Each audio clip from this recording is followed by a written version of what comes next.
They are from the Networks for Training and Development, and they're going to share with us the Soaring into the Future. So welcome, and we look forward to the presentation. Thank you. Thank you. Thank you so much, Carol. Well, thanks for having us. Sorry, I'm usually not a podium guy, but we're told it was being recorded too, so we got to use this mic.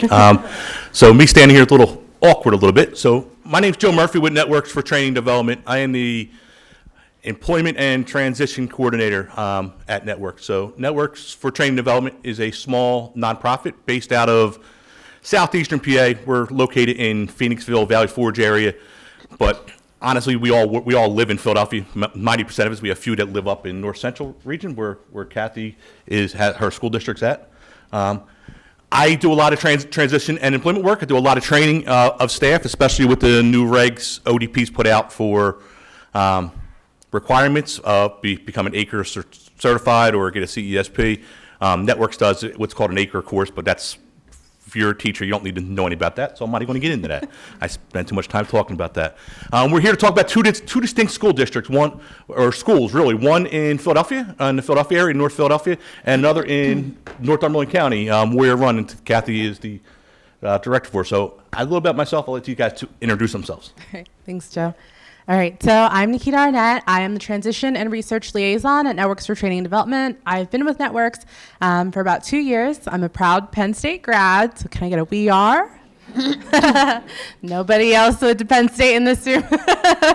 And I work with Joe a lot doing transition work and some background research for a couple of the other teams at Networks. So I'm Cathy Grow. I'm the transition coordinator at the Warrior Run School District. You might have seen me present here in the past. I basically started and operate two businesses that are vocational training programs within our district. I also run a work internship program. And we are a very rural school district. So as I was saying, we have 3 counties, Northumberland, Union, and Montour counties. Some of our kids are on the bus for an hour and 15 minutes to get to school. So it's kind of a different aspect that you'll see from this other school district that they'll talk about, that we really do as much as what we can in our transition program in order to benefit our students. So we actually have a fourth presenter, and that's Jody Alice. She is the transition coordinator. I believe that's her title. She'll introduce herself later. That's going to be joining us virtually online. Unfortunately, she's on maternity leave, so she couldn't be here. That when we videotaped some stuff. So I want to get a little background from who you guys are. So who is from the big 3 cities? Pittsburgh, Harrisburg, Philly. Who's from more rural districts? Wow. All right, let's go. Time to get out of here. You guys got some challenges. You're going to hear from a pretty cool school district what Cathy's done up there. And like I said, the projects we did in Philadelphia and what we've done up in Northumberland are totally distinct and totally different projects, but they can be replicated in either spots. So when we do a lot of our transition work and we're working, we like to start with a little video that we've produced at Networks a few years ago, and it comes off of someone telling us that many of the people they support, the younger kids, were never asked an important question that most people are asked when they're younger. So let's play this and we'll get started. Children ages 4 to 8 draw pictures as they answer the question, what do you want to be when you grow up? They are sitting at a desk as their original drawings are shown in the background. I want to be an astronaut when I grow up. I want to be an artist and a doctor once I grow up. I want to be a ballerina, a pilot. I want to be a basketball player. I gotta be a policeman. The police officer gets a bad guy. I want to be a teacher when I grow up.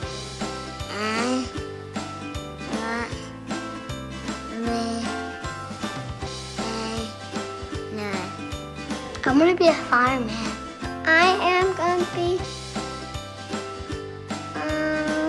a ballerina when I grow up. When I grow up, I'm gonna be a singer because I love to sing, and I've been singing since I was like 3. I want to be a teacher when I grow up. I want to be a marine biologist. I want to be a hockey player when I grow up. Yes, I want to be a video game designer. I have a hockey video game, 2 of them. When I grow up, I want to be a baseball player or an ice cream man. Cool, huh? I keep telling my mom when I grow up I want to be a dog.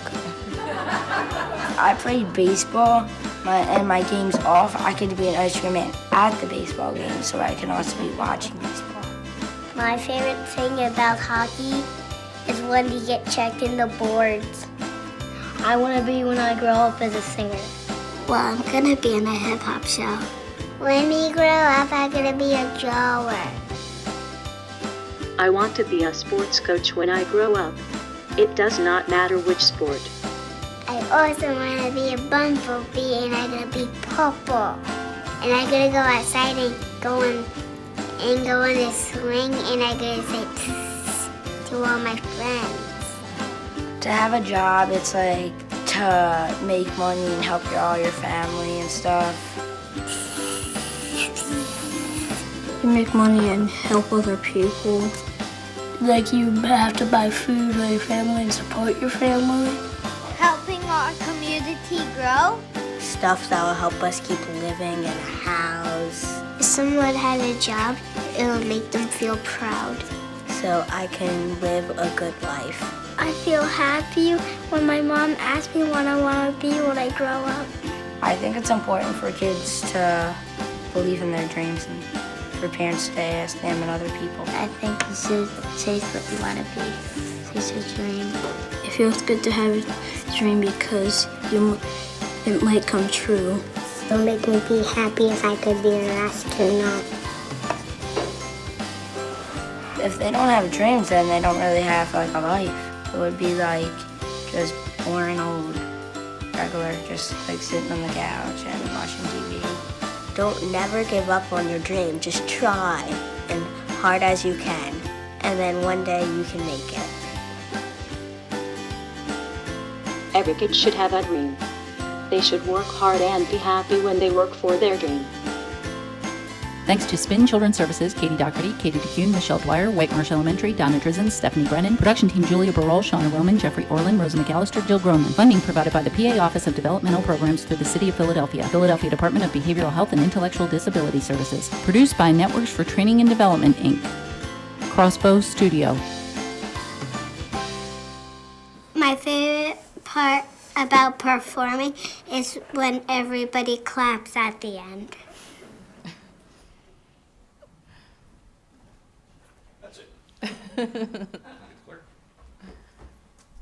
All right. So, what did you guys want to be when you were younger? What was your dream job? What did you want to be when you grew up? Who wants to share? Yeah. A teacher? And you're a teacher now? Yeah. Awesome. Anybody else? You wanted to be in the circus? Do you do it part-time? Your life is a circus. All right. Yes? An archaeologist. An archaeologist. Do you teach? No. No? You could still be an archaeologist. I can still go out on dates. Yeah. Yep. I wanted to be a marine biologist. I grew up in San Diego, and the beach was like 15 minutes from the house, and every kid probably wanted to be a marine biologist because that's what we knew. And I'm sure your students that you've worked with might only have an idea of, jobs that they've only ever seen or what people can have told them what they can do. And we want to expand that a bit, and that's what we've done with our schools. Yeah, so that dumb question, not dumb question, really important question, what do you want to be when you grow up, is a question too many kids with disabilities unfortunately aren't asked at that young age. Now, you guys are lucky most of you guys are in secondary education, and people are starting to think about that a little more. And it's a pretty cool time, I think, in our system where we're really starting to promote people to get out there and work and try different things. So as someone who does a lot of work, majority of my work in the adult system, it's awesome to see that the work you guys are doing and having people dream and go out there and try some stuff is changing what happens after high school. And so that's some of the stuff we're going to talk about now. So So this is Alany Charter High School on the left, and the right is Warrior Run High School. So when we started working, we're really going from concrete to cornfields, because this is really the picture of both of these two schools. So Alany Charter High School is in the middle of North Philadelphia. There is very little green in North Philadelphia versus Warrior Run High School, which is in the middle of 4 different cornfields, and that's all that's around it. And it's totally different. As a city boy going up to Warrior Run, we did some stuff prior to this project up there. I was like, wow, it was enlightening to me to go out there and realize people travel that far to go to school when I have a million schools right around me where we're at. So we're going to first start talking about Alany Charter High School, and then we'll dip into Warrior Run. We started with the other remote thing? That's fine, you can hold it. We started with Alany, and we started with a transition planning plan, and it's in 2016. Sorry, I went blank for a second there.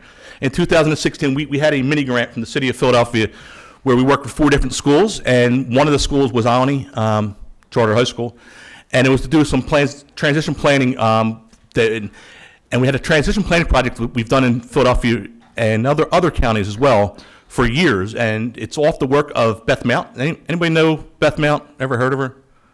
I encourage you guys to get a chance. Google her, research her, check out some of her TED Talks. She's an unbelievable social activist from Harlem, and she's done a lot of work around person-centered planning. So her, Connie Lynn O'Brien, John O'Brien, Beth Mount. I mean, they're some of the founders of really figuring out who a person is and more person-first language and person-first attitudes. If you're also into art, she's an amazing artist now. She's kind of transitioned careers, but that's the total aside. I mean, she's got some really cool stuff that she's doing now. But she's done some really cool stuff, especially for those that are in that urban environment. Some of the stuff she's done in Harlem and an organization called Job Squad up in New York, that they've really came around and helped some young people out. So our transition planning projects are usually team-based transition planning. So we'll bring a bunch of teams together into a room for 2.5 days, and we do a lot of the old person-centered planning when you think about it, but around all on transition. Unfortunately for Alany, we really weren't able to do that. So the other 2 schools did that, and we had to go to Alany itself. And the reason Alany was, it was the one school, and I'm sure you guys have people like this, that we had very little parental involvement. In the actually 3 years we're there, we're going to spend most time talking about the 2-year project. In the 3 years we were there, I only saw 2 parents the entire time we were there, and for different reasons. One, Alany is a largely Hispanic school, and a lot of the students' parents are in this country not illegally, and they don't trust authority. They don't trust people coming in. They're not going to go to school, and they usually don't go to school where people are speaking English and they're all speaking Spanish. And even though we did have other speakers with us to translate back and forth, because we knew that going in, and it's one of the benefits of Alany, they have a lot of bilingual staff, so that was fine. But it's also just didn't work out. So we were able to work with the first group of students back in 2016. It was kind of neat with them because instead of having individual teams, the class became their own team, and they've really supported each other. And we decided at the end of the year we're going to make a commitment to Alany to do for a 2-year project through 2017 and 2018 to really dive in on a monthly basis for a couple hours with their I forget the actual term of their class that they're in. Jody will say it in our video in a couple minutes. So we spent 2017 and 18 really diving in with these guys. Their last two years of school. We had some prerequisites of the students we were going to work with. It turned out there were some other we had to adjust on the fly a little bit and change up because they had some students that just weren't sure who they were, and they were in the last year, and we decided, all right, we're not going to turn anyone away. We can never say no to a kid. We're lucky we kind of have a little free reign. The city of Philadelphia really gives us a little bit of latitude of what we can do, and training-wise. So we got lucky that way. So Nikita here is going to talk about the little things we worked out on each year, and we'll come back and we'll talk about some of our successes and all that fun stuff in a minute. So, I'm sorry, I've got Jody first. First, we're going to start with a video. This is Jody Alice, who is the transition coordinator for Aspira Schools of Pennsylvania. Good Lord. Hi, my name is Jody Alice. I'm the transition coordinator for Aspira of PA Schools.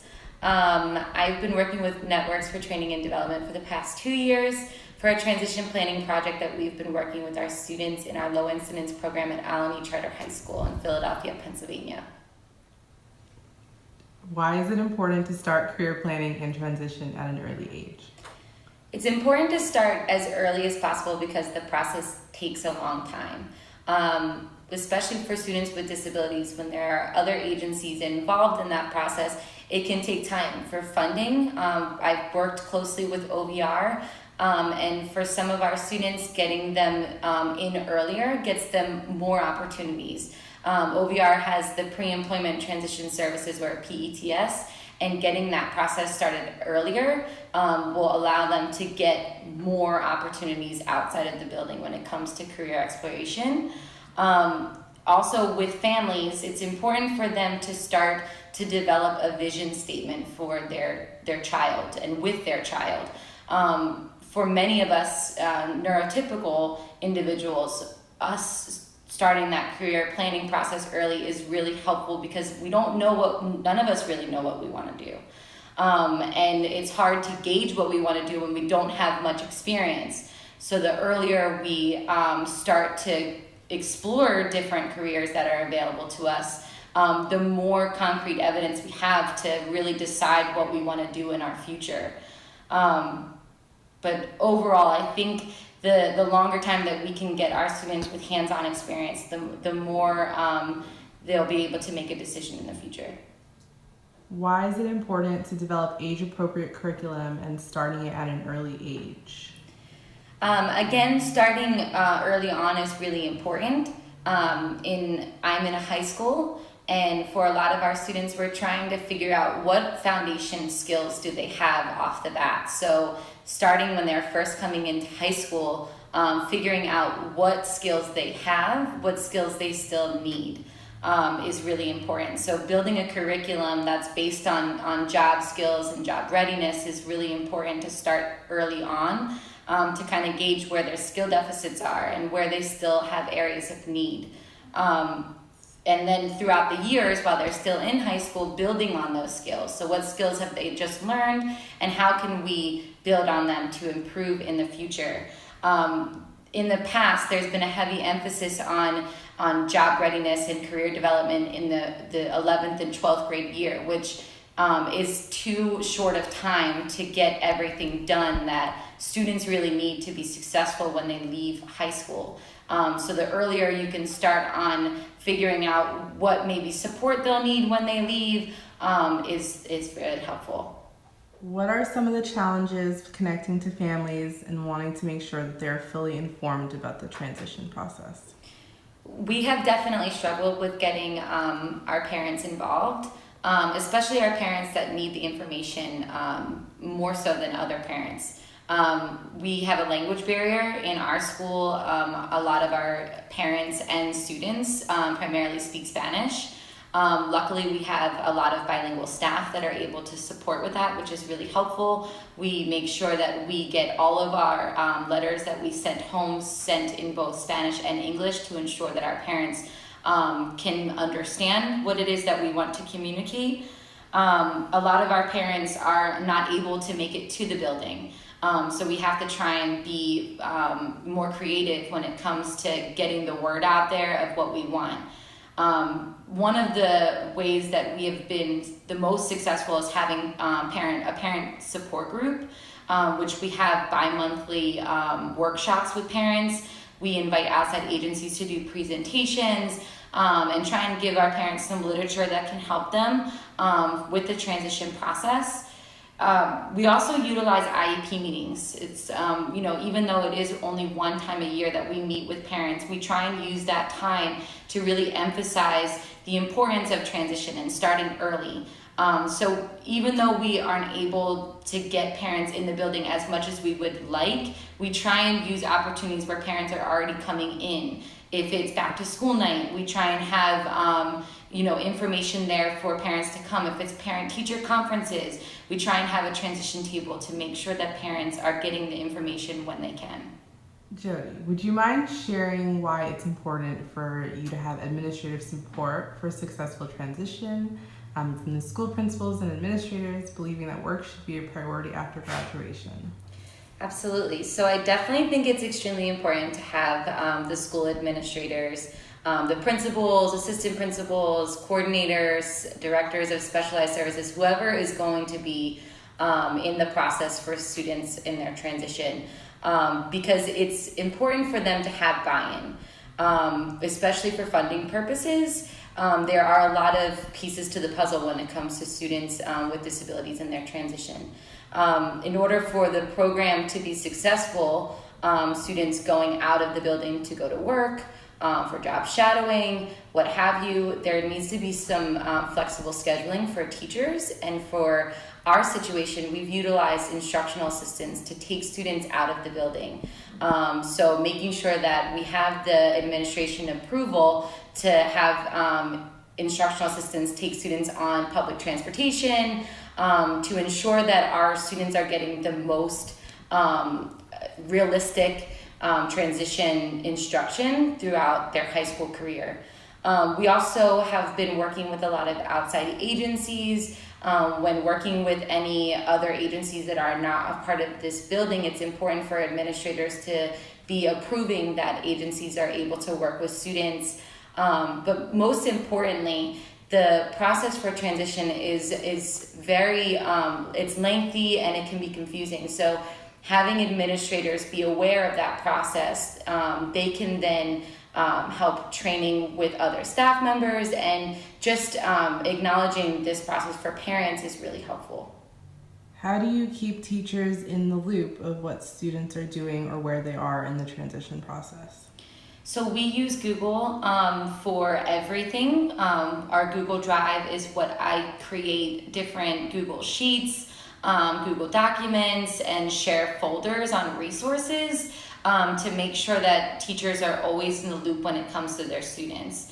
A lot of our teachers are also our students' case managers, which means that they're writing their IEPs, they're communicating with their parents.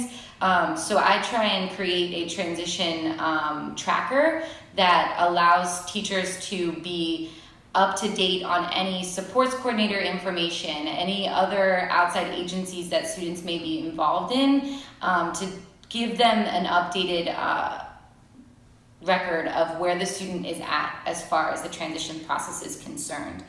I try and also email teachers any updates if there's any information that a supports coordinator is letting me know about a student, anything as far as OBR is concerned. I try and make sure that I reach out to the teachers immediately to keep them in the know when it comes to their students that they're working with.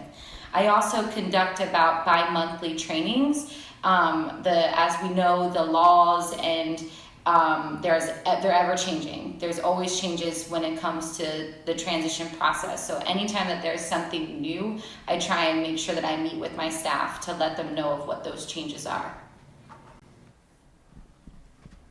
So it's super unfortunate that Jody couldn't be here with us today. She's amazing, very passionate, does so many things for her students, and she has a new baby, so it's exciting. All right, so we're going to outline the project that we did with Alney Charter High School. Quick question. When she was discussing having instructional assistants to fill in, to help out with different activities, was she indicating that they were actually going to take care of scholastic instruction that was missed due to being out of the class for transition instruction, or what exactly was that? Speaking for her, and I hate doing that, from what I believe she was talking about, is a little of both. The main part of those would be doing the supports for going out to an activity. We're going to talk about some informational interviews that they're talking about, but also then take up for some of the scholastic stuff they missed when they were there.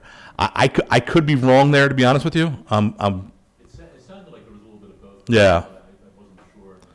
Because we primarily handle more of the exploration and going out. So we had some background of the academic day of what was going on, because you'll see with some of the project we work with, we actually started talking to the teachers more, and that's one of the things we realized we had to do, and inform them and teach them a little more of what the adult service world is looking for and needs, support-wise, I guess. So I believe so, but I'm not 100% positive. But we weren't like in the everyday life of their academics. And if anyone has questions at any time, please just stop us. This is, unfortunately, we didn't bring a whole lot of exercise in here. We have some at the end, but there's an hour and a half. So please, if you have questions, don't just sit here and make us talk for an hour and a half. Yep. All right, so we're going to outline the project that we did with Alney Charter High School. So for the first year, we proposed to begin to confirm that students are connected to Philadelphia IDS and OVR.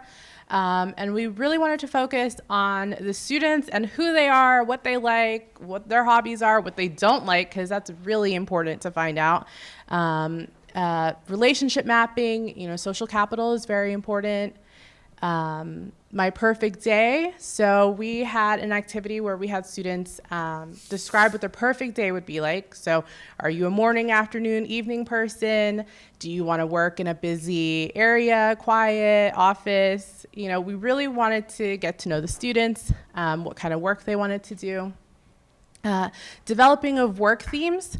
So students would say that they wanted to work, I guess, with animals, and so that would be a theme, is working with animals, or say they liked working, like fixing things. Yeah, too many times when we're talking about work, we focus on jobs, and I want to work here or there, and instead if you have themes, so animals or Fixing. Learning, fixing.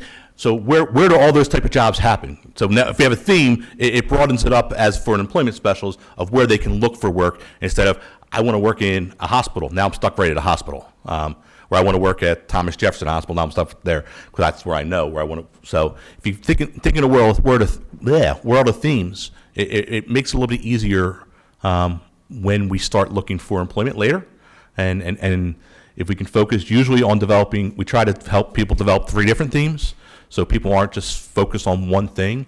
The other reasons why we encourage people to think of themes, frequently people are told, hey, this is the job you can do. You can be the greeter at Walmart. You can wash tables at McDonald's. You can take out the trash at Wegmans or wherever you want to be. So people are usually told this is what they can do. Or you can wash dishes at the buffet or the restaurant, or you can roll silverware. So people a lot of times are told they can do jobs. We're hoping to help people dream and think of themes so we can expand that idea of where we're going to go. Because go back to the second or third slide, many of these kids weren't asked what they want to be when they grow up. So now we got to help them dream. What do I want to be when I grow up? And not to mention there's 17, 18-year-old kids.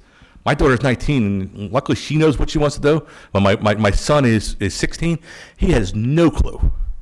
One day he wants to be an athletic trainer, and next day he wants to be a cop, and that's okay. I mean, we're in a weird boat in our field where we're asking 17 and 18-year-old youth, you got to decide now what you want to be when you grow up, and that's what it's got to be.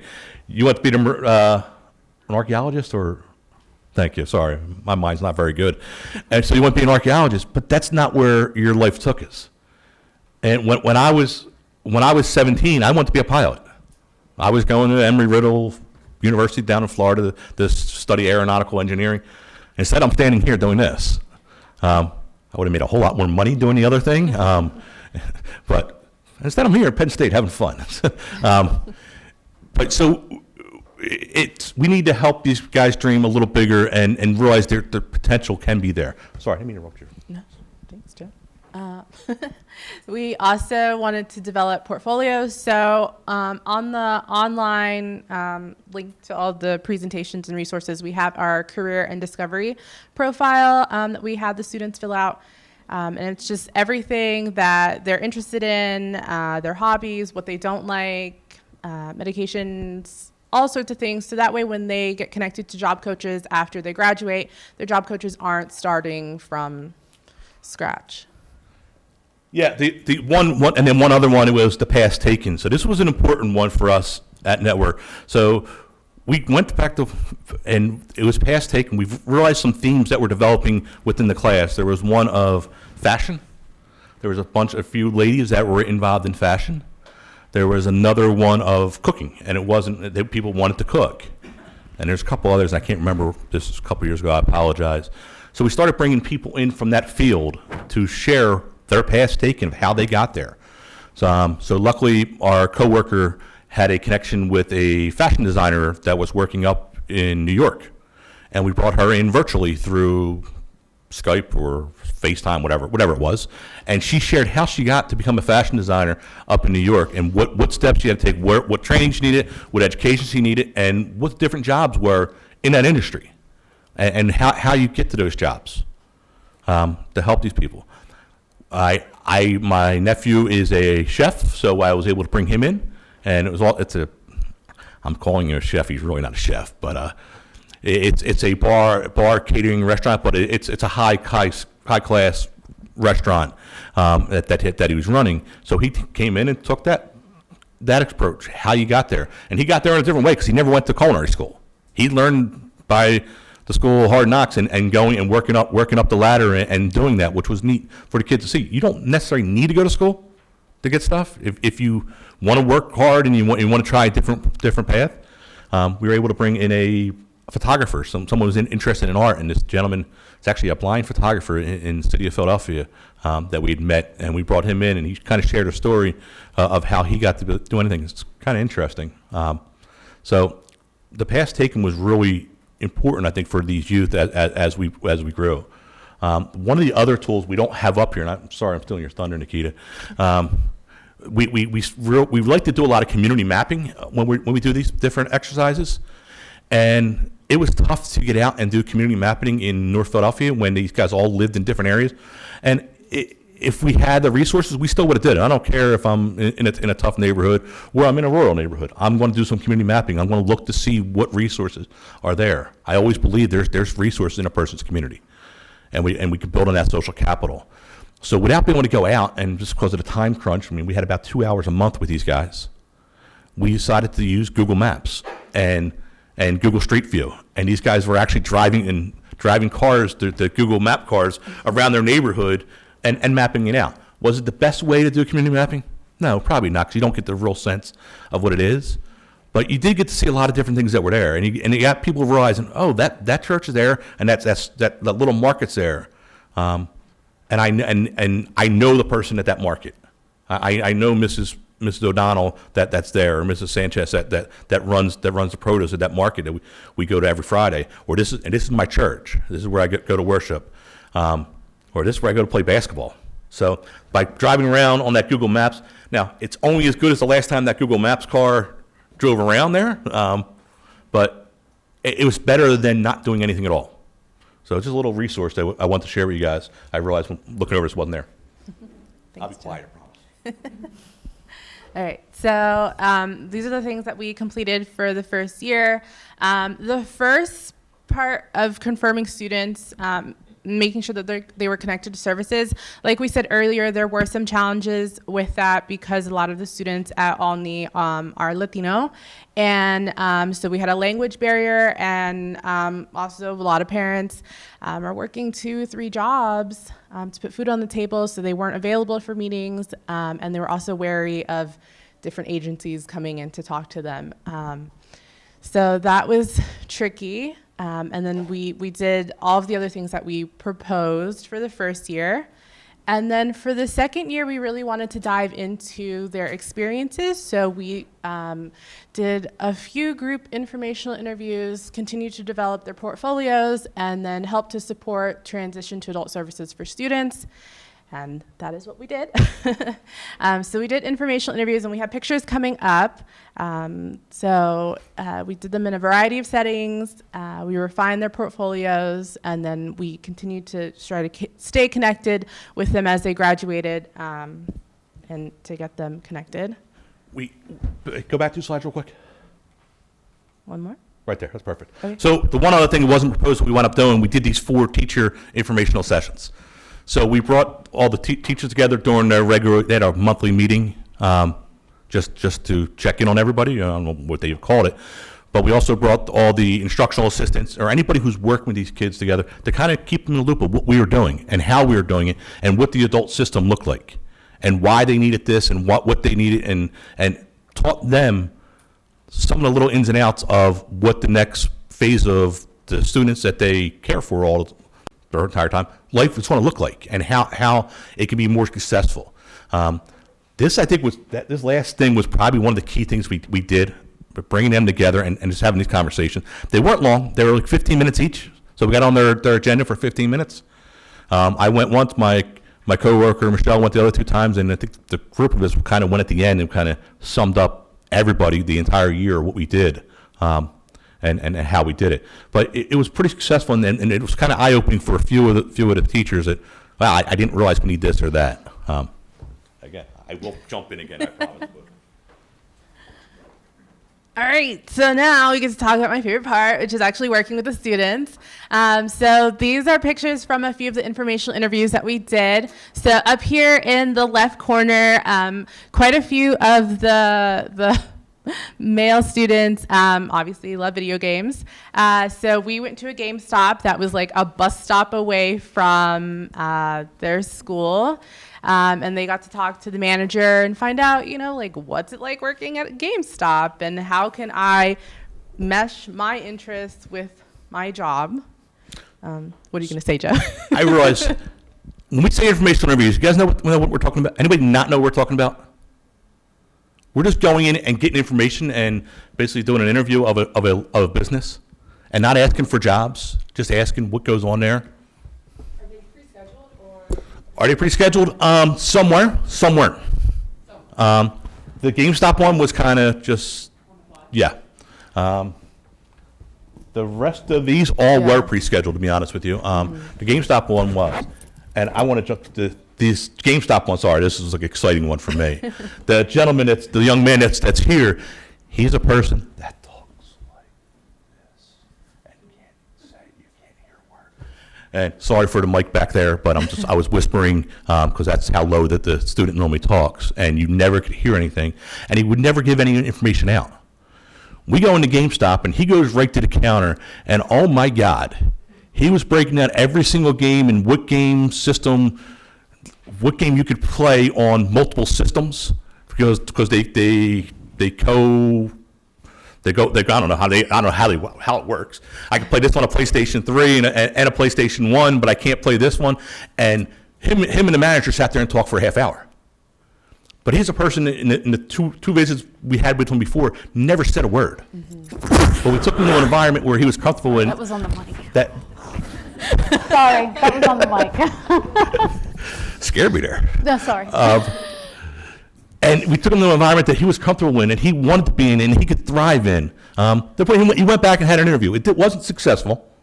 He didn't get the job, but he went back and had the interview and had that experience of going somewhere. And he's excited. And his mom was one of the times his mom got involved, and she was excited. It was really cool and really neat to put a person in their environment that they thrive. Yeah, that student actually could tell you the different camera angles in the video games that will show you certain things. And I think he probably memorized some YouTube videos. It sounded like he watches a lot of those gamer YouTube videos. And so he would say, oh, top 10 camera angles for this game. And I was like, what even is this? That's pretty cool. That's very specific. And so here in these 2 photos, quite a few of the girls said that they were interested in beauty, and so we went to my friend's salon, and this one was actually a pretty long informational interview, almost like a job trial. She brought out her mannequins. The girls learned how to do fishtail braids. They got to ask their questions and got to see the whole thing, and it was a really awesome personal experience. And then these two photos here, we went to a catering company. A few of the students said that they like to cook, and a few of them knew that you could work, in a restaurant, back of house, front of house, that kind of thing. But none of them really knew what a catering company does. So we got to go in the back and make some salad dressings. They weren't too excited to make salad dressings, I don't think. They definitely said that they weren't going to eat any salad later on. But I think we made 3 different salad dressings that day, and they got to see the of an industrial kitchen. And one of them realized this wasn't for me. I was passionate about culinary, I thought, and then when they got into the kitchen, it wasn't for her. And we kept encouraging her. Listen, I think you should try another one. 'Cause this kind of catering is different than cooking in a restaurant. So they're different. Their catering, what they were doing, is a little slower actually than what a restaurant kitchen was going to look like. But she had said no. I realized I want to try something different, and that's good.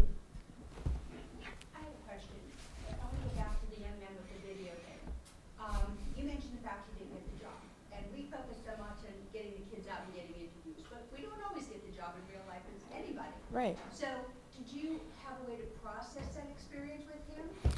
So, I'm trying to sum this up quickly for the microphone.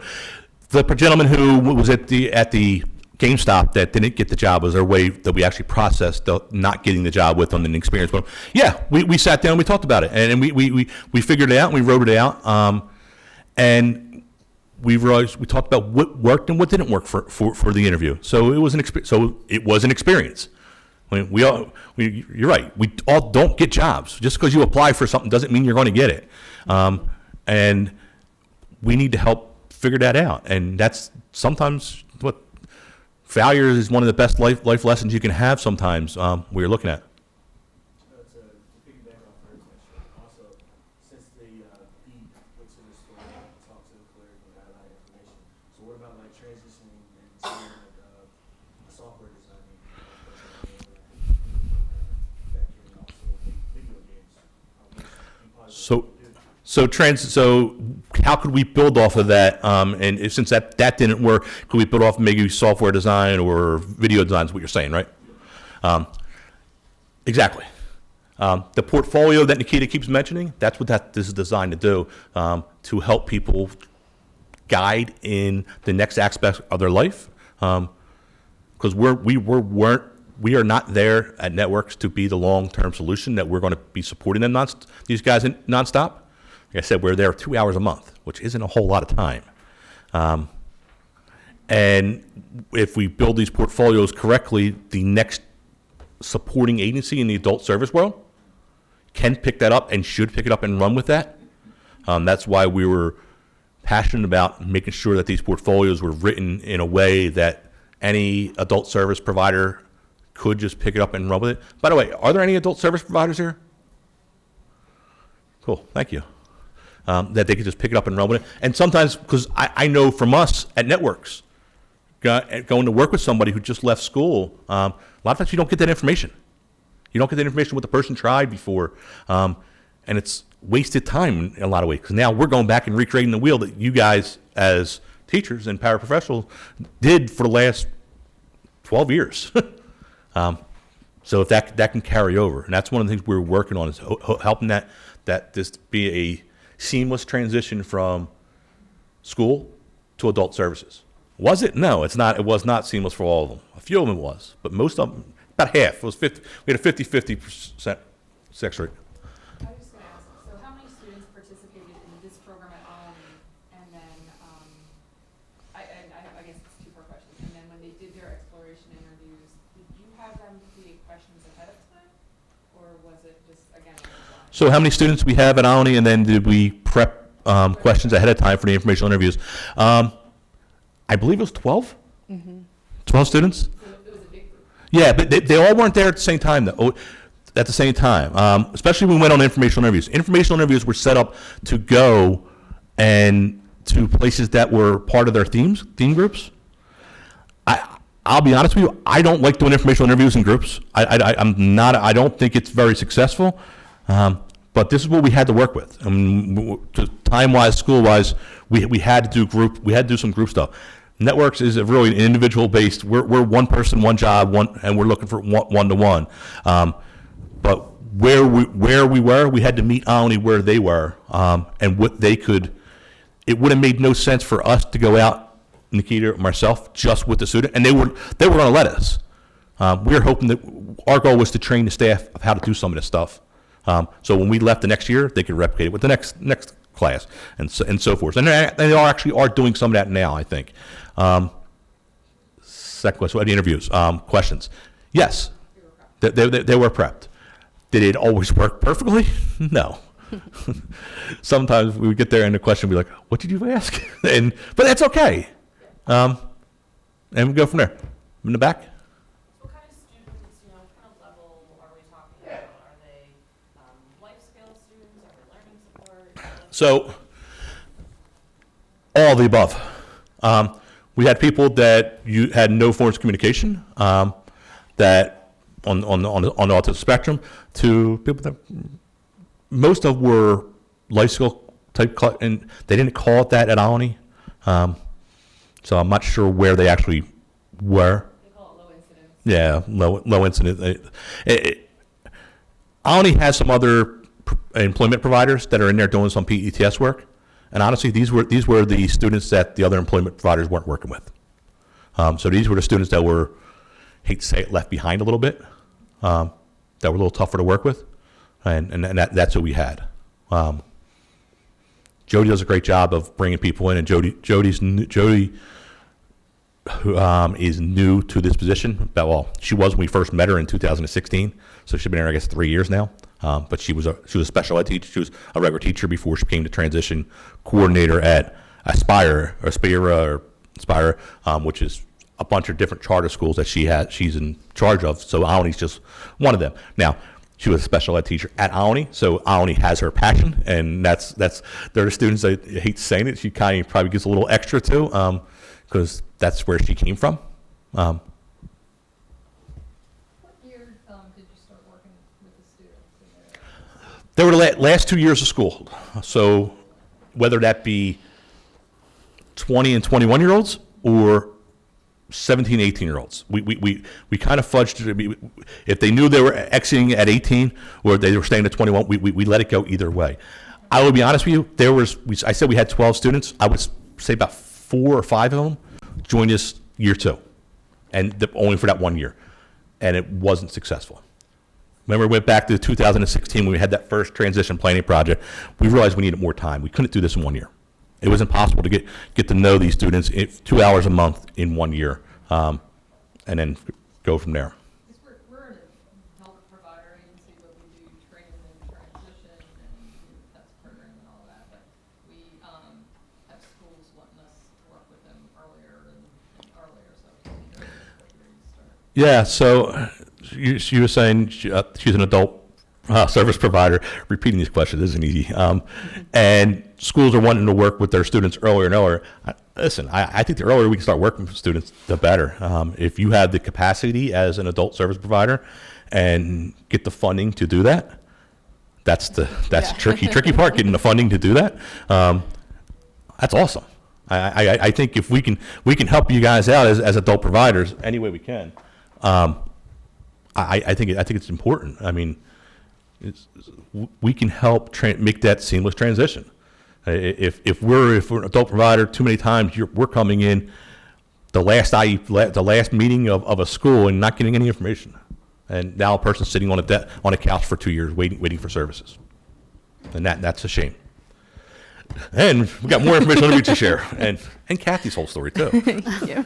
All right, so here are just a few more photos from our informational interviews with the students. So here in the middle, we had students visit the Temple University's, one of their physician's offices, because a few of the students said that they wanted to work like in the medical field, not sure, where, how. They got to talk to nurses and different admin staff.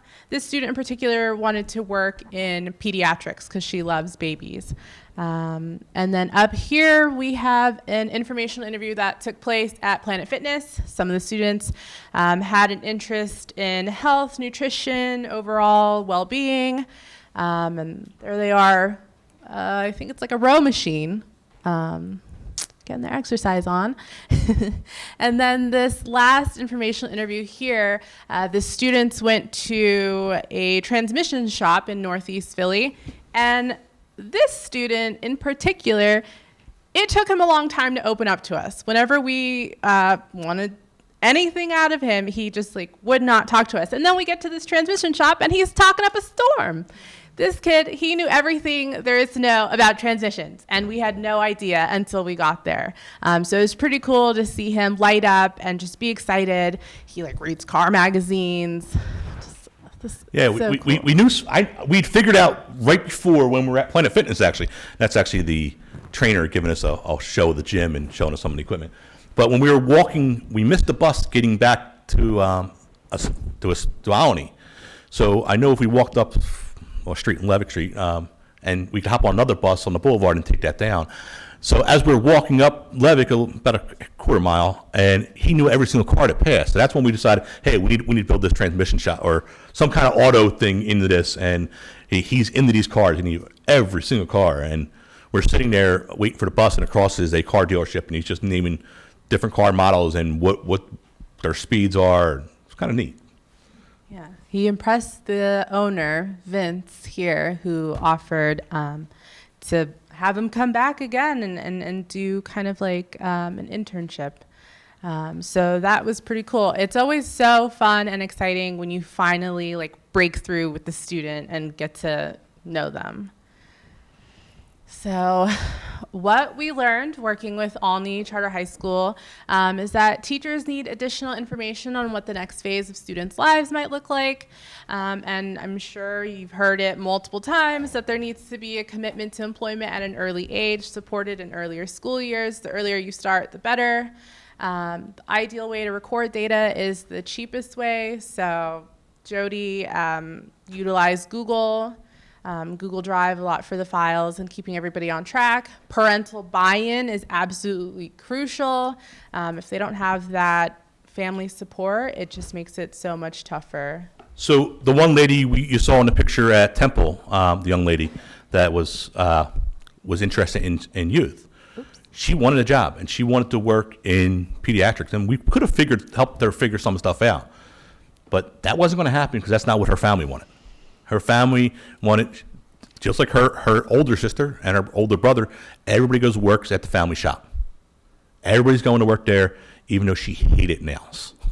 She hated Salon. It was a nail salon that her family owned, and she didn't want to do that. But that's what everybody in her family wanted, and that's what she did, and that's what she's doing. And she's making money, and she's working, not what she wants to do, but she's there. So is success?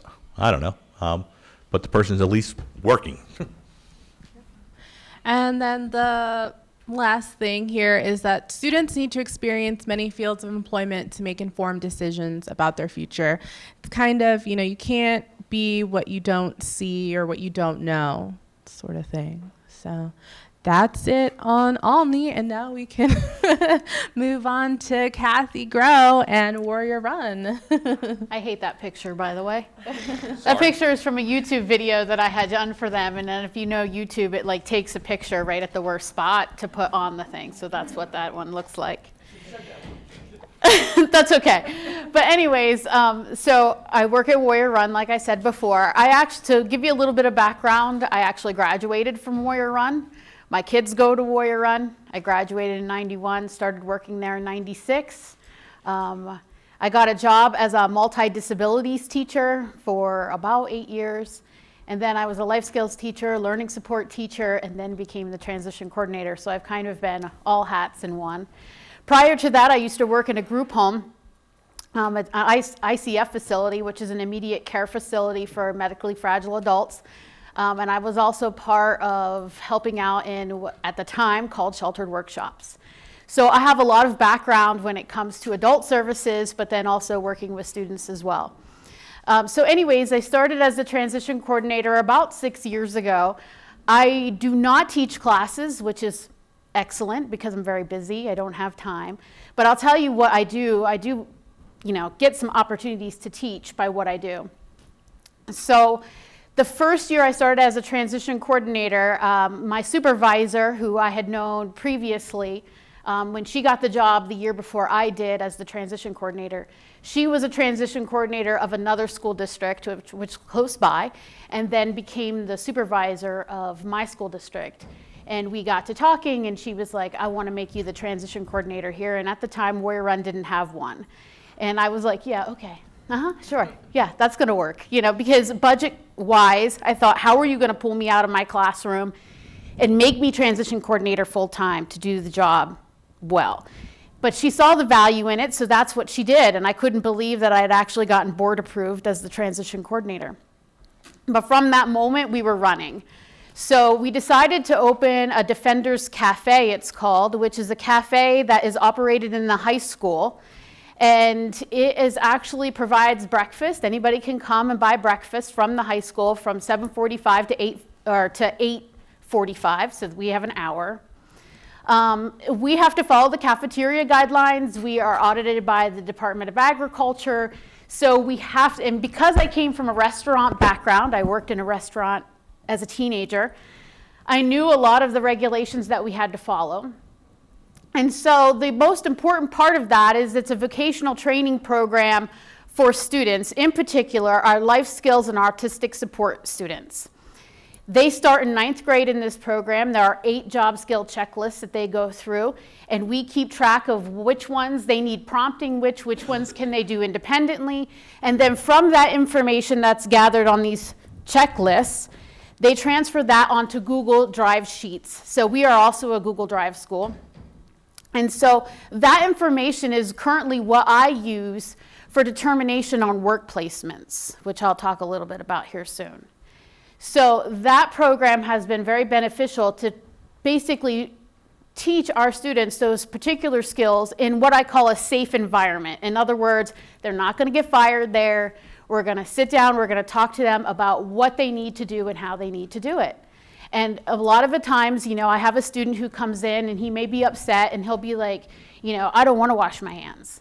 Well, then this is what the protocol in which you follow through. And now we got to the point where most of our students come in and know exactly what they have to do without even having to be prompted anymore. And they go through these jobs. And they're also managers. So we make them managers. We put them in leadership roles on purpose because we want them to feel like they have a role and they can help the other students who may be struggling. So a lot of times they become the teachers versus us stepping in. Now, the great part about that is we can also bring in some of our regular education students to be peer helpers or be job coaches. In other words, they get to help. And the first year that I decided we were going to bring the regular education students in to help, I put out a sign-up sheet out there, basically next to the cafe, and was like, if you'd like to sign up, go ahead and sign up on the sheet. I walked past it one day, and there was 90 names on it. 90. And I was like, oh my. Well, as you know, 90 students coming in to help one small program, I panicked a little bit and tried to make it work. And unfortunately, it was a point where it was not being successful. So I pulled back and we tried to look at different ways on how we do that. Now we've decided this current school year, so this is our 5th year of operation, that we're going to have the life skills students interview the person who is helping them. So we're developing interview sheets that they can use with icons and things like that. They're going to sit down, interview them, and they're going to rate them, just like we do as teachers when we're hiring other teachers. So we're going to have them be the interviewers. which I think is a great experience for them, not only to know what it's like to interview, but then also, basically they're in an interview and they're getting that skill that when they do go out for an interview themselves, they'll know what to say, or, what are some things that I saw that maybe I need to change when I do an interview. So then they get to pick the person that's going to help them out, because obviously personality, traits are something that we have to consider when you're hiring somebody. So that's kind of a positive thing that we're going to do this year. So just this past school year, I started another business, which is a vocational training program as well. But this one is actually out in the community. Warrior Run closed down. We did have 2 elementary schools. One was Watsontown Elementary, another one was Turbotville. Due to budget, basically budget and decrease in numbers, we combined 2 schools. That left a building open, which was kind of beneficial to me because that is where our Defenders Trading Post is. So, by the way, we are on Facebook, like our page, and that way you can kind of see what it looks like. It very much is a building where I wanted it, this is my idea when I thought about how we were going to do this. I want it to be like a boutique. I don't want it to be like a retail clothing shop, kind of like Community Aid that we have close to us, or a thrift store that you go into. I wanted it to look like a boutique. We do sell certain things in there. We only sell clothing, jewelry, backpacks, shoes that are gently used. And so when we started this program, again, it's going to be a vocational training program. There are 7, I think, job checklists for this program, including manager of the store, and then all the way down to janitorial, media, and advertisement work. So they're going to be taking care of the Facebook page and doing all the advertisements and basically everything that you can imagine that a business would need to know. They're going to do the budget sheets, the ordering, all of that. So when we decided to work this program and get it started, we had a lot of backing from our board, our school board. And a lot of that was because I do a lot of presentations. I give out a lot of information to other school districts. I help other school districts start businesses in their districts. The great thing about the Defenders Trading Post was it's in the community, so our students are getting valuable lessons in dealing with the public. That's been a huge help. I thought when we first started the program, I was like, oh gosh, how is this going to work out? Are people going to donate? Are we going to get stuff? Let me just tell you, they came in droves. We had so much stuff donated to us, which was absolutely awesome, and I can't, thank the community enough, that we were overwhelmed. But luckily, we got it all together in October, I think it was the 24th, we opened up our doors. And that first day, we did like over $500 in sales. And by the way, our most expensive item is $9. So that was pretty amazing. Also, we have been profiting ever since. So one of the things you probably want to know is what do we do with the money that we've profited from 2 businesses that we currently run? And what we do with that is I take all of the students who operate the Defenders Trading Post, work in the cafe, and those who work out in the community, and I take them on monthly incentive field trips. And I pay for everything. So in other words, we just took them to an amusement park. I bought all their hand stamps to go on all the rides. I bought all their food. I bought them snacks. I took them on, I paid for the transportation for them to go. I take them to movies. I buy all their popcorn. I buy all their food. So I pay for everything. That is their incentive for working because it is unpaid. All of the job programs that I'm going to be talking about are unpaid. They do not get any money for that, and I'll tell you why in a little bit. So the Defenders Trading Post and the Defenders Cafe actually starts in 9th grade and basically starts those skills in a safe environment until I can put them out to work in 11th and 12th grade into the community, into our local businesses. So from those skills, I can kind of see which students are ready to kind of go out and work and be successful. Now, some students in 11th grade still aren't ready necessarily for community-based employment. And the main reason why is because I don't want them to get out there and get fired right away. That to me, by the way, I have 2 children myself that have disabilities. And so the idea of sending my son out to work and then him getting fired because of something that he might not be able to control or doesn't know how he should handle himself when he's out there, that scares the living crap out of me. So I would much rather, me being the mom of all these students, basically, make sure that I prepare them the best I can before I put them out. So that's my goal. That's what the goal of these vocational training programs are. And many of this, I actually started the trading, or not the trading post, I actually started the cafe on $1,000. So it's doable. It really is. So after we go through this vocational training program, students are ready to go out. I do work internships. Work internships are part of the day. So in other words, we have students who may go out from 8 to 11, come back for lunch, and then finish up their academics. Or they do the opposite. They come to school, do their academics, go to lunch, go to work. So we have a little bit more flexibility for the students who are in life skills, autistic support, and emotional support classrooms. I have a little bit more flexibility with their schedules and being able to put them in and out of the work. Those who are mainstreamed and in classes, I have to work around schedules. That is difficult. I'm not going to lie to you that working around schedules is tough. And sometimes I have to say to a student, and I hate this, where I have to say, you either want to take these classes or you want to work. Which one do you want? I hate that. I hate having to come to a student to make that decision. And sometimes, you know, they make a decision and I go with it. You know, I support them the best I can. Sometimes they make, in my mind, a slightly wrong decision, but I still support them in whatever decision they make.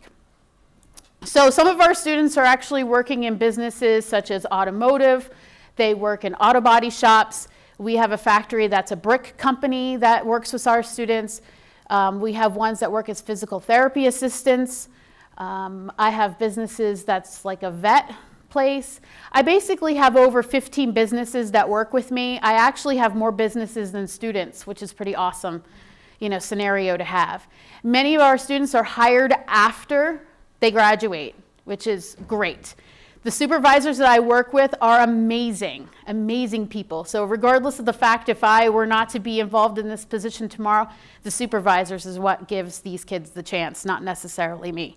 So they are amazing in that they take our students and willing to do so. What do I do when I start out with a work internship is that I go, if a student says, hey, listen, I want to work as a physical therapy assistant. So basically the community mapping that Joe was talking about, I go throughout the community, and because I'm from the community, I know a lot of people. So I end up networking or saying, hey, listen, you know, I'm on Facebook Messenger. Doesn't your husband work at so-and-so? And that's usually how I get in. And that's how I got into the brick company, for example. So the brick company, I had a student who was a father. He wanted to work. His main goal was, I want benefits, I want to make good money, and I want to be close to home. Said, okay, gotcha. I mean, that was his goal. That's what he wanted. So I said, what about this job? And he said, yes, like I want to work there. I said, okay. So I went to the brick company and I sat down for a minute. I said, by the way, I have this program. And he goes, yes. And I was like, that was the quickest business spiel I've ever had to give in my life. And he says, well, I saw you present before. I was like, okay, great. And he's like, so yes, I definitely want to be a part of this program. And I said, what would you like him to start? He goes, I don't know, tomorrow? I was like, well, I need a little bit more time than that. But yes, I really appreciate your enthusiasm for wanting to take our kids. And from that point on, he's been an excellent supervisor for our students. And he, you know, once that student was graduated, he was like, if you've got more students, send them my way. So depends on how much support you give to your businesses, the more they're willing to kind of do for you. It really does make a difference. So we've had a lot of good success dealing with work internship businesses and then students being hired, like I said before. Because we are a rural school district and because we have 3 counties that we work with, I have a driver. You probably want to know about transportation in a rural district.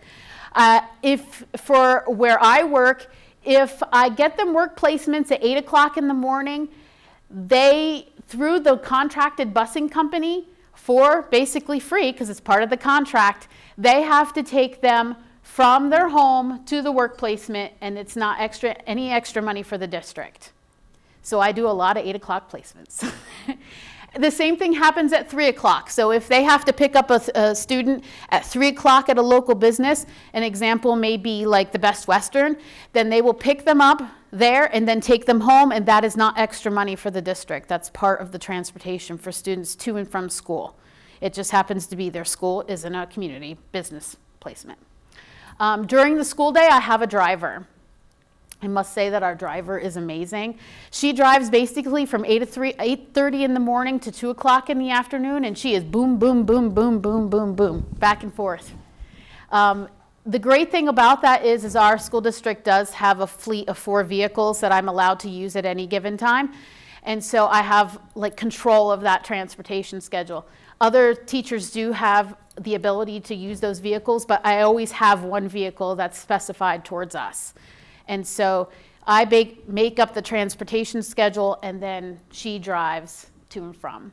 So kids know that when your shift is over, you have to come out, because that person affects everybody else on that schedule. And we do have to get kids back to work or back to school in order to get their academics. We are looking at about, when I first started this program, I think I had 8 or 10 students that did work internships. Now I'm up to about 20 a year. It is a lot. I also do supervisor interviews, or basically surveys, once a week, because our students do get graded on these work internships. It is a 3-credit course, and they have to, basically based on the visitation, it's 5 questions, it's a Google form. I actually am gonna give you some stuff that you can take home. Well, not today, but what I'll do is I'll give you my email so that you can, if you want these forms, I'll give them to you.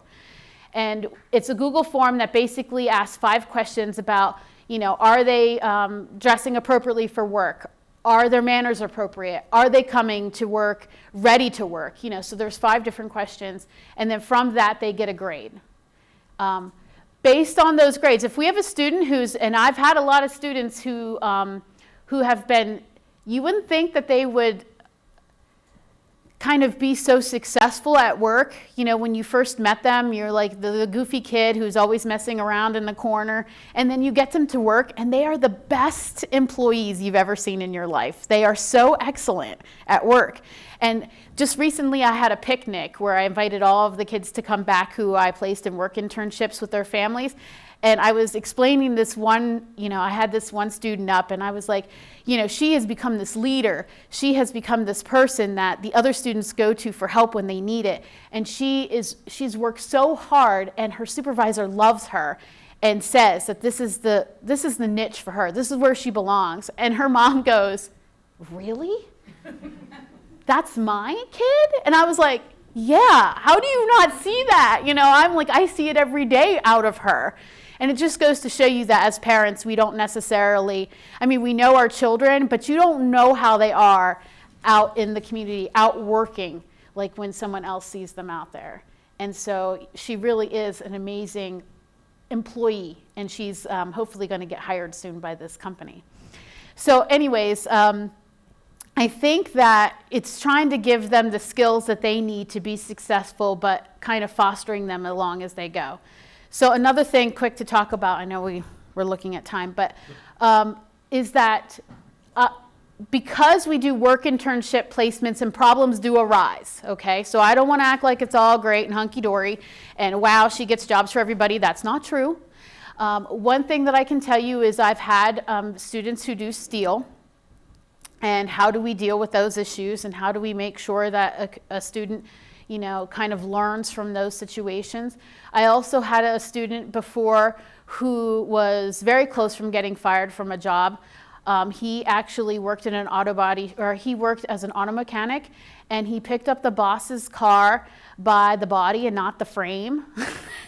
So if you know anything about automotive, that's one thing you should not do. So kind of dealing with those incidences as they come along. One thing that I found is that I didn't have a whole lot of time, because I have 2 businesses and work internships, to kind of work on training those kids for the soft skills.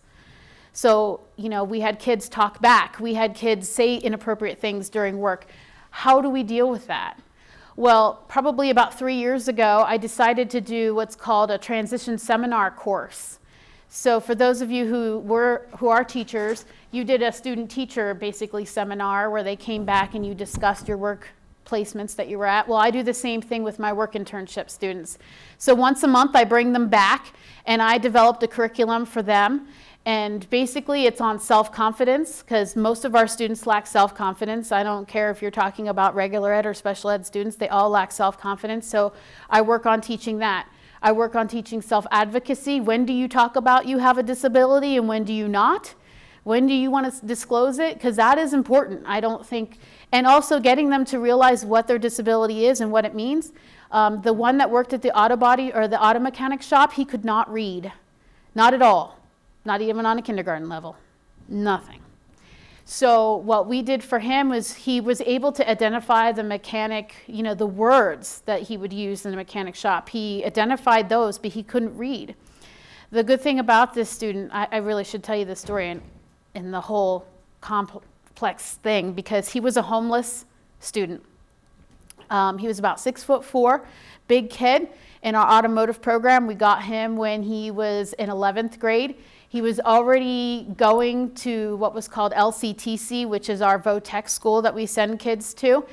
He, as I said, couldn't read. It was pretty obvious to me from the beginning, but other people couldn't really notice that he couldn't read. He hid it very well.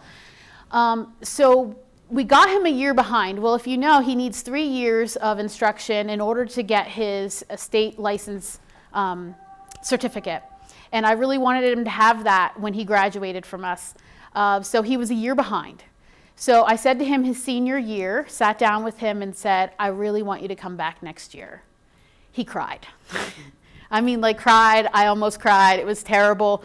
Because here I am asking a 19-year-old guy to come back to school another year and not to graduate necessarily with his peers. He could have walked across the stage if he wanted to, you know, obviously, and we could, you know, wait to give him his diploma afterwards, but it was kind of like an eye-opening moment for him.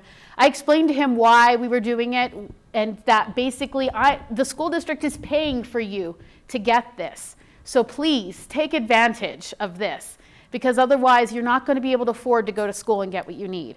And he agreed. I couldn't believe it. He's like, as long as I don't have to come to school. I said, nope, you can go to the VOTEC school in the morning. I'll place you in a work internship in the afternoon, and then you won't have to step foot in these doors. He was like, sold. So he went to VOTEC in the morning. I placed him in a really kind of an automotive place that's big. They have 14 stores. They have 14 automotive places around here.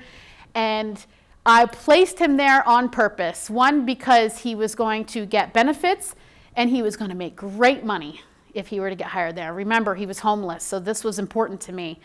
So anyways, sent him there. His supervisor was awesome.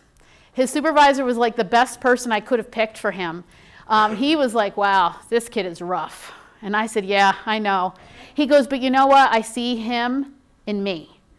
I was like, great. Then I knew this was it. And he was like, you know what? I'm going to make this work. I'm going to make this work for this kid no matter how hard it is. And luckily, the general manager of the place loved him. And before you know it, he actually became hired by them. And he also is now the department manager of his own department. So he now has a home, he's married, has a child, and living quite well for himself, which is really great. So it just happened to be the perfect placement at the perfect time. So that's just one of the, you know, kind of positive stories that I have about what you can do. So the last thing I'll tell you is that Warrior Run is really great in the fact that we have something called Defender 2025, with Defender Ready 2025. And if you look on wrsd.org, that is our website, you will see Defender Ready 2025 on there. And basically it's a document that says what the school district is going to do career-wise to have our students ready for employment, for college, whatever, by 2025. We are already in that process. We've been doing this for a couple years now. We have something called a Warrior Run Career Readiness Program. That's basically transition activities that start at kindergarten all the way up through senior year. I have that document. I will send that to you so that if you want that, you can have it. Also, we do career readiness We have career readiness 1 and 2 classes. We have career pathways that they can go through. And this year we are starting basically the same thing that I am doing, but for the regular education population. So we also have work release for seniors. So we've really taken kind of advantage of the fact that we see the value in this. Our plan is that by the time any graduate walks across the stage, they have a plan. There's a plan in place. We don't have a student walking across the stage going, oh my gosh, what am I going to do? They know what they're going to do. Okay. Sorry. Oh, wait. Okay. You have a question? So you said you have the cafe and you have the boutique. Yeah, Defenders Trading Post, yes. So you talked about the CT vocational. Mm-hmm. Is that the CTC program, which relies on like Hughesville? Yes, it is like CTC in Hughesville. Yes. So I'm from Warrior Run. I'm actually in Turbotville, which is probably about 10 minutes from Hughesville. Do you know where I live? Okay. You're from where? I'm from Hughesville. Oh, okay, great. Yes, yes, yes. Uh-huh. So you mentioned in the Defenders Trading Post that they have different jobs, like manager, marketing, whatever. Did they pick a lane and stay in it, or did they have the opportunity to try out different jobs within that program? We actually, so she asked whether or not, this is for the video, whether or not do they have basically the jobs that they go in Defenders Trading Post, or do we kind of allow them to switch? We actually cycle them through. My goal is to give them a tryout in every single one of those departments, because I think that makes a well-rounded individual when you basically have your kind of a little bit of a chance to get all of those skills. But we do have students who continually choose to do, they want to choose to do one position. And sometimes they do get that choice when they're kind of, we're giving them incentive for doing so, for doing a great job at what they're doing. Yes? How frequently is the trading post open, and how often is the cafe open? They're open every day. Both the trading post and the cafe are open every day. The trading post is open from 9 to 2:30. During the school day. We have ESY hours that we're allowing it to be open in the community, and the cafe is open every day. We have a lot of buy-in from our administrators. They see the value in it, and the school board does too as well, so they've been really helpful in making sure that our programs are successful. I'm going to, I have some stuff up here that you can get at the end. So here's the Defenders Trading Post. Like I said, you can go on Facebook and look. I have stuff on the Warrior Run transition program. This is work-based learning stuff. And then I have some other things that you can go through up here that is based on the Defenders Trading Post and the cafe, if you have any. And my email address is cgrow, Grow, at WORSD.org. If you want any of this information, because it wasn't included in theirs, just send me an email and I will forward all that information to you. I have a bunch of stuff, including all of the stuff that I use for the work internship program. I know we have one more question in the back we can probably get to. Is your work internship in the area of businesses, is that paid? Is the work internship in the area of business paid? They are all unpaid, yes. The main reason why they are all unpaid is because, one, it takes away some of the liability for the company. In other words, we don't have workman's compensation, workman's comp to worry about. They're only there for 2 or 3 hours out of the day. And then as well, it kind of helps to, when I talk to some of the employers, I say it's almost like a year-long orientation. In other words, they're learning the skills in order to be that employee. So they're not necessarily ready to be hired yet, because they don't have the skills they need to do that job. The one thing I'm going to tell you, though, because a lot of people are like, you do unpaid? Well, how is that fair? I'm going to tell you that not one, and I'm going to say not one, out of all of these years, of my students have told me they didn't want to go to work. Not one. That right there for me is amazing. The fact that they work, and I make sure to praise them. Like I said, we go on trips, we do all that, because of the fact that if we put them in the correct job that they want to be in and they like it, they want to go there. When I pull them to come back to school, they are so angry at me. I want to go to work, Mrs. Grow. Don't make me come back to school. So it just goes to show you that they really will work hard even when they don't get the money to do so. So, and I buy, like if they need, steel-toed boots, I buy them out of the profits of that if they can't afford them. I buy them work clothes, all of that. So the one thing we're not able to share, unfortunately, because of time, we were able to help Warrior Run establish a video series for their parents. So they with some basic information. If you go to networksfortraining.org, www.networksfortraining.org, these videos should be up this week. And with Cathy, we've been having some trouble making them accessible. But there's one on PA-able. I can't remember all of them. Oh, I was just on it, Joe. Yeah. Go one more. I'm not have time for the video. Yeah.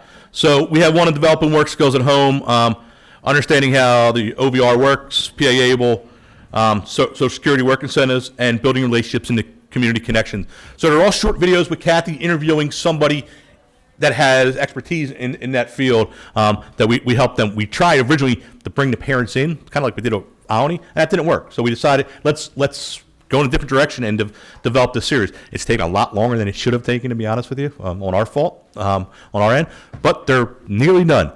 I appreciate it. I know we're out of time. I know others are coming in here, so we'll be here, but we'll also be right outside if anyone has any questions.